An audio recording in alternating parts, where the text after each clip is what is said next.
આજે મારી માદી ચેનલમાં તમે શું બનાવશો મમ્મી? આજે આપણે મા દીકરાની રસોઈ ચેનલ બનાવવાના છે વઘારેલી ટેસ્ટી ખીચડી. ઓહ, તો ચાલો મમ્મી આપણે ખીચડી રેસીપી ચાલુ કરી દેવી. હા, તો મેં લીધું છે તીખી મરચી, લસણ, આદુ, ગાજર, લીમડા મરચા, કાંદા અને ટામેટા. અહીંયા મેં ભાતને ધોઈ લીધા છે, ખીચડીના ભાતને, અને મેં લીધા છે 2 બટાકા એને મોટા કટ કરીને રાખ્યા છે. તો મેં લીધું છે તેલ. તેલ ગરમ થાય અને રાઈ ફૂટે પછી આપણે નાખી દઈશું જીરું.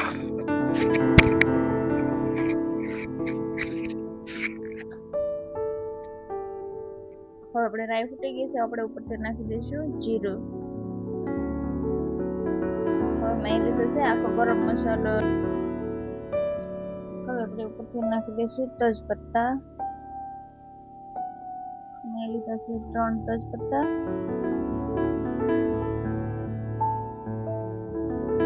હવે આપણે નાખવાનું છે ઉપરથી ઝીણો કટ કરેલું લસણ. મેં લસણને ખાંડું નથી, ઝીણો ઝીણો કાપી લીધું છે. હવે નાખશું ઉપરથી આપણે લીલી મરચી. હવે નાખી દઈશું આપણે કાંદા.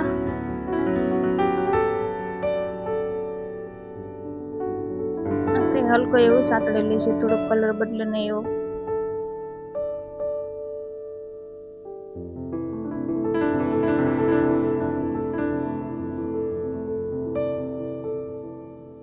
હવે આપણે નાખી દઈશું કેપ્સિકમ. હવે નાખી દઈશું ગાજર.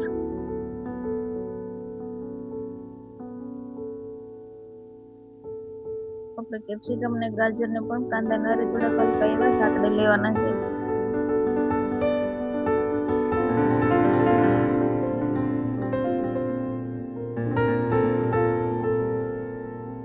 હવે આપણે નાખી દઈશું નમક, હળદર. હવે આપણે નાખી દઈશું ધાણા પાવડર. હવે નાખીશું આપણે જીરું પાવડર. આપણે નાખશું મરચું. અહીંયા મેં લાલ મરચું ઓછું લીધું છે, આપણે લીલી તીખી મરચી લીધી છે, અને આપણે ઉપરથી ખીચડીનો મસાલો પણ નાખવાનો છે, એટલે લાલ મરચું ઓછું લીધું છે અમે. આપણે બધો મસાલો મિક્સ કરી દીધો. મેં અહીંયા ઉપરથી નાખી દીધું છે હવે આદુ, અને આપણે નાખીશું ઉપરથી ટામાટર. પાછું ટામાટર ને બધો મસાલો મિક્સ કરી દઈશું આપણે. આપણે નાખી દઈશું ઉપરથી ગરમ મસાલો. અમે ખીચડીનો જ મસાલો લીધો છે. આ મસાલાનું પણ આપણે બધો સારી રીતના મિક્સ કરી દઈશું.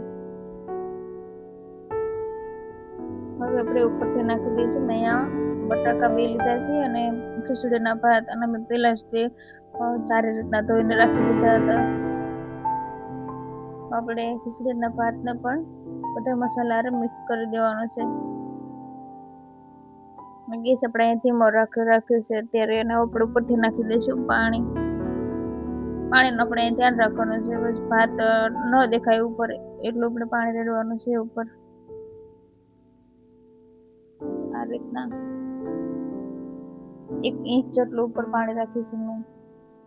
હવે આપણે 3 સીટી આવે ત્યાં સુધી કુકર બંધ કરી દઈશું, અને 3 સીટી પછી આપણે ખીચડી બનીને તૈયાર છે.